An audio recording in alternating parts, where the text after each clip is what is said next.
The auction yard shimmered beneath the noon sun, the air thick with dust and laughter that carried the cruelty of small towns. Men leaned on fences, women fanned themselves, and the auctioneer's voice rang sharp as a whip. "Last one, folks." A sickly mare near to death. "Who'll start me at 5?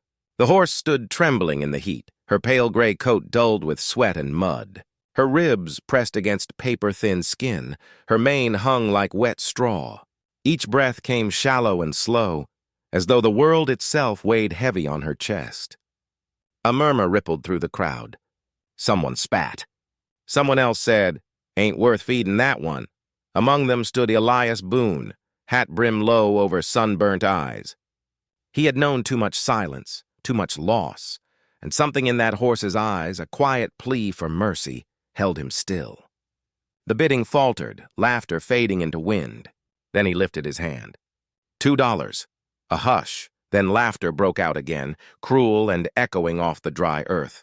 Jed Crow, the richest rancher in Silver Gulch, called out from behind the fence, $2 for a ghost, Boone? You planning to bury her yourself?" Elias didn't look up. "Maybe she just needs someone to believe she ain't done yet." The gavel came down with a lazy thud. "Sold for $2. As the others walked off, still chuckling, Elias led the mare away, her hooves dragging through the dust. The trail home was long and quiet. The sun sank low, painting the sky in dying gold, and for a moment the old farmer and the broken horse were just two shadows against the land. By the time they reached his small farm, the air had turned cool. The barn door creaked as he led her inside. The smell of hay, damp wood, and memory filled the air. This was where his wife Mary had spent her last days years ago. He spread a blanket of old straw, fetched water from the well, and whispered, "You hold on now, girl. You're safe here." She trembled, lowering herself onto the straw. In that soft, flickering light, he could see the line of scars down her flank, and something broke quietly inside him. He fetched an old quilt, Mary's favorite, faded rose patterns stitched by her gentle hands, and laid it over the horse's back. The mare's breath slowed. The farmer sat beside her until dawn. By morning, the town was already whispering. "Boone's lost his mind," they said. "Paid $2 for death itself." Children snickered when he passed by the general store. Women shook their heads. Even Sheriff Dalton Reese stopped him outside the post office. "You're wasting your strength on something already gone, Elias." But Elias only smiled faintly, eyes tired yet steady. "Ain't we all a little gone, Sheriff?" Back at the farm, he carried buckets, mixed mash, cleaned wounds, spoke softly to her through the long, empty hours. She wouldn't eat. Her eyes were dull as river stones. Sometimes he'd catch himself speaking to her like he used to speak to Mary. "You just rest now. You done your part." One afternoon, Clara May Harlow came by. The schoolteacher's buggy stopped outside the fence, the air full of the smell of wild sage. She was young but carried the same quiet loneliness as Elias, the kind that lives in widows and in fields too long untended. "I heard what they been saying," she said gently, stepping into the barn. "Let 'em talk." Her gaze fell on the mare. "You always give too much heart to what's broken."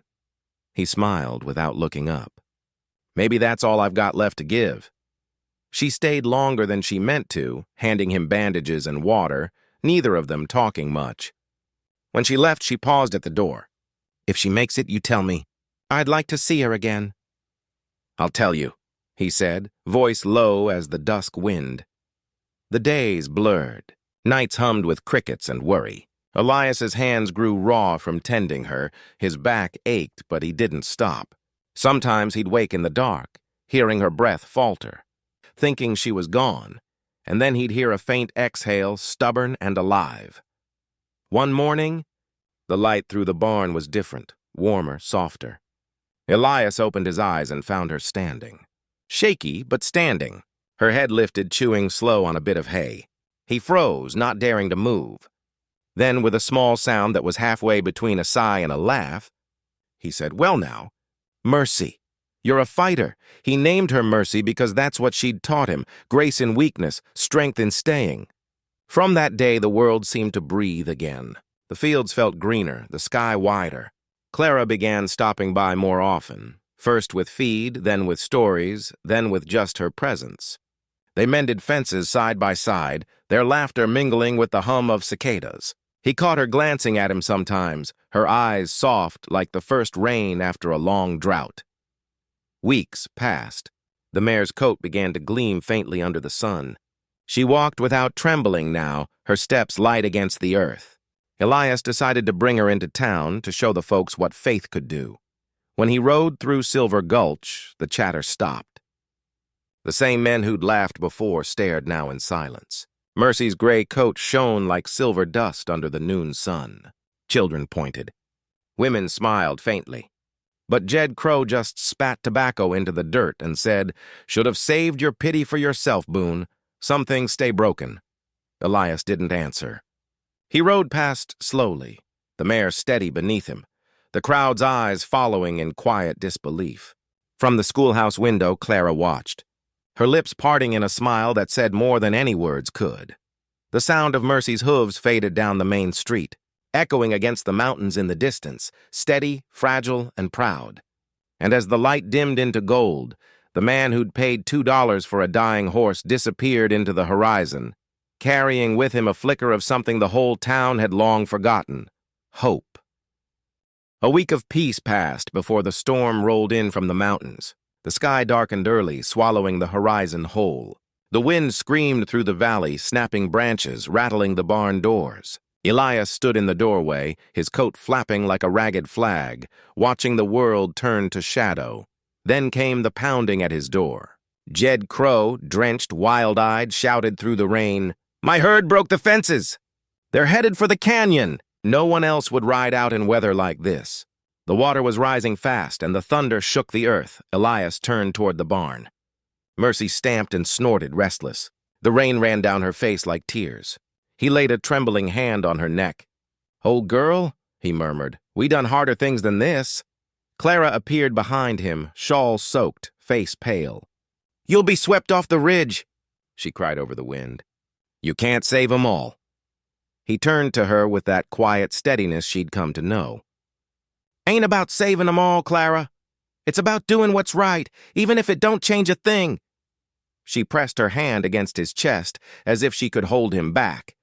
But he just smiled, lifted her hand and kissed it once, soft, wordless, and then he was gone into the storm. The plains were a blur of water and wind. Lightning carved white scars across the sky, each flash revealing chaos. Mud, broken posts, the panicked herd tangled in wire near the cliff's edge. Elias urged Mercy forward.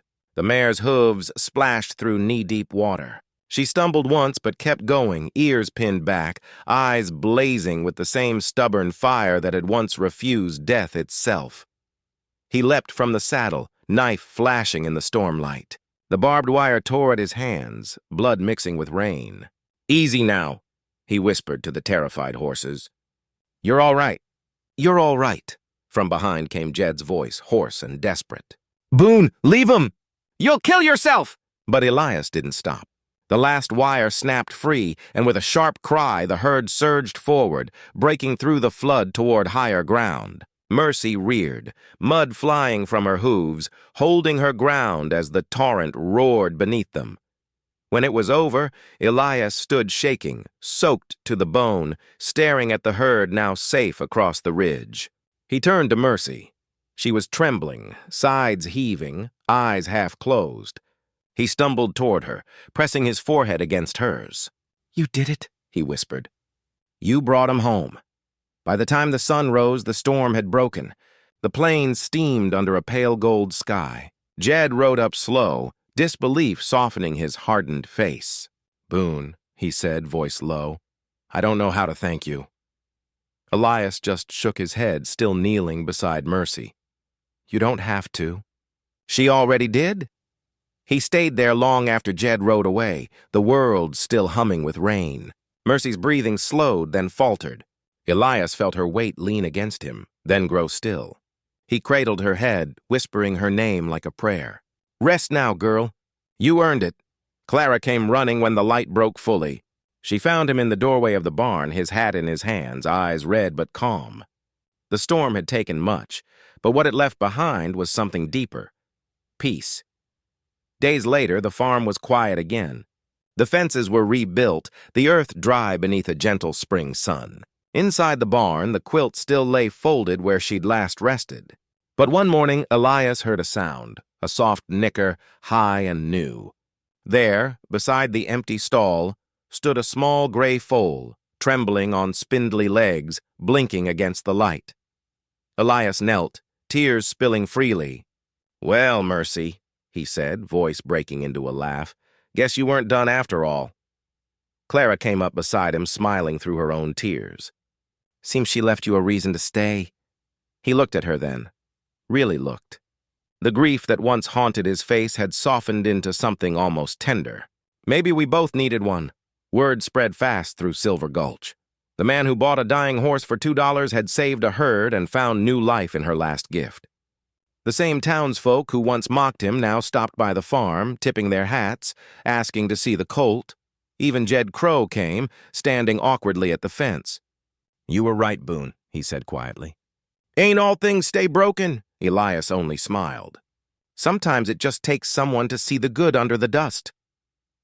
That evening, as the sun set over the prairie, Elias and Clara stood by the paddock. The colt chased his own shadow while the sky burned with color.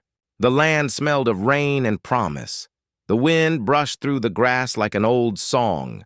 And for the first time in years, Elias felt something deep and steady inside him, peace that stayed. The camera would linger on that image, two figures framed against the golden horizon, a young life running free before them. And if the story were told by an old voice, it would end like this. They say Elias Boone paid $2 for a sick horse, but the truth is he bought himself another chance at living. See, in this world, folks reckon worth by coin and land by what can be traded or sold.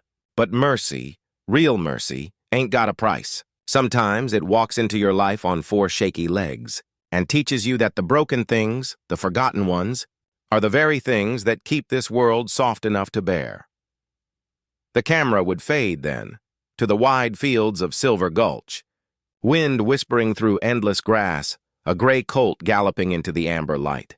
And in that silence the heart of the story would rest, not in death, but in what love leaves behind.